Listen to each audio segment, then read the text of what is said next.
মহান আল্লাহ তাআলা বিশেষ কৌশল ও অনুগ্রহের মাধ্যমে মানুষ সৃষ্টি করেছেন। মানুষ সৃষ্টির বিভিন্ন প্রক্রিয়া হতে পারত, তবে মহান আল্লাহ তাআলা একটি বিশেষ প্রক্রিয়া অবলম্বন করেছেন।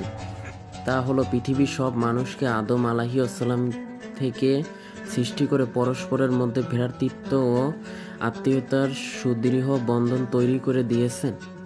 মহান আল্লাহ তাআলা এই সুন্দর পৃথিবী সৃষ্টি করেছেন। আকাশ, বাতাস, ভূমি, সাগর, মহাসাগর, পাহাড়, পর্বত, বৃক্ষলতা, পশু পাখি সহ অনেক অপূর্ব সৃষ্টিতে সমৃদ্ধ পৃথিবীতে এরপর মানুষ পাঠিয়েছেন।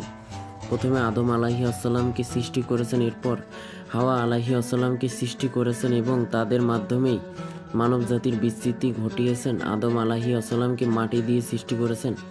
আল্লাহ তাআলা বলেন, কাদা মাটি থেকে মানুষ সৃষ্টির সূচনা। সূরা সাজদা আয়াত নং ৭। এই বিষয়ে একাধিক আয়াত রয়েছে। এরপর তার পাঁজর থেকে হাওয়া আলাইহিসসালামকে সৃষ্টি করেছেন। এরপর তাদের থেকে পুরো মানবজাতি সৃষ্টি করেছেন। আল্লাহ তাআলা বলেন, হে মানুষ, তোমরা তোমাদের প্রতিপালককে ভয় করো, যিনি তোমাদের এক ব্যক্তি আদম আলাইহিসসালাম থেকে সৃষ্টি করেছেন এবং যিনি তার থেকে তার সঙ্গিনী হাওয়া আলাইহিসসালামকে সৃষ্টি করেছেন আর বিস্তার করেছেন তাদের দুইজন থেকে অগণিত পুরুষ ও নারী।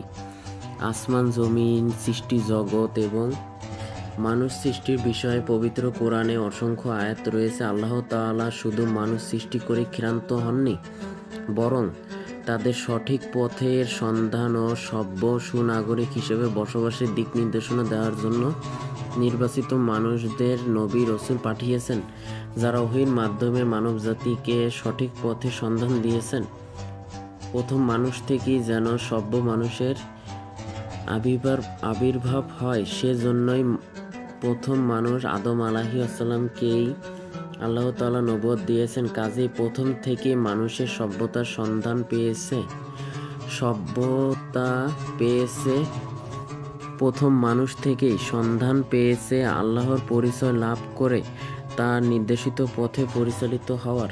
তবে যখন মানুষের নবুয়তের শিক্ষা পরিহার করে প্রবৃত্তির পথ অনুসরণ করেছে, তখনই অসভ্য বর্বরতার কালো থাবা তাদের গ্রাস করেছে। বনী ইসরায়েলদের জন্য শনিবার ছিল ইবাদতের নির্দিষ্ট ও পবিত্র দিন। এদিন তাদের জন্য মাছ ধরা নিষিদ্ধ ছিল। তারা সমুদ্র উপকূলের আদিবাসী হওয়ায় মাছ ধরা ছিল তাদের প্রিয় কাজ। এদিকে অন্য দিনের তুলনায় শনিবারে সমুদ্রকূলে মাছ আসত বেশি। আল্লাহর নিষেধাজ্ঞা অমান্য করেই তারা মাছ ধরতে থাকে। এতে আল্লাহ তাদের প্রতি অসন্তুষ্ট হন এবং তাদের উপর বানর ও শূকরে রূপান্তরিত হওয়ার আযাব নেমে আসে। আল্লাহ তাআলা বলেন, আর তোমাদের জন্য যারা শনিবারের ব্যাপারে সীমা লঙ্ঘন করেছিল, তাদের অবশ্যই তোমরা চেনো। এরপর আমি তাদের বললাম, তোমরা নিকৃষ্ট বানর হয়ে যাও।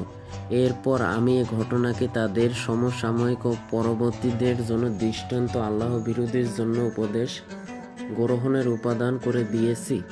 মানুষ ও বানর আল্লাহ তাআলা ভিন্ন দুটি সৃষ্টি। বানর মানুষ ছিল না এবং মানুষও বানর ছিল না, এরা সম্পূর্ণ পৃথক দুটি প্রজাতি। আল্লাহ তাআলা আযাব স্বরূপ কিছু মানুষকে বানর শূকরে রূপান্তরিত করে দিয়েছিলেন। রূপান্তরিত বানর পৃথিবীতে বংশ বিস্তার করেনি, সে অবস্থাতেই তাদের মৃত্যু হয়েছে।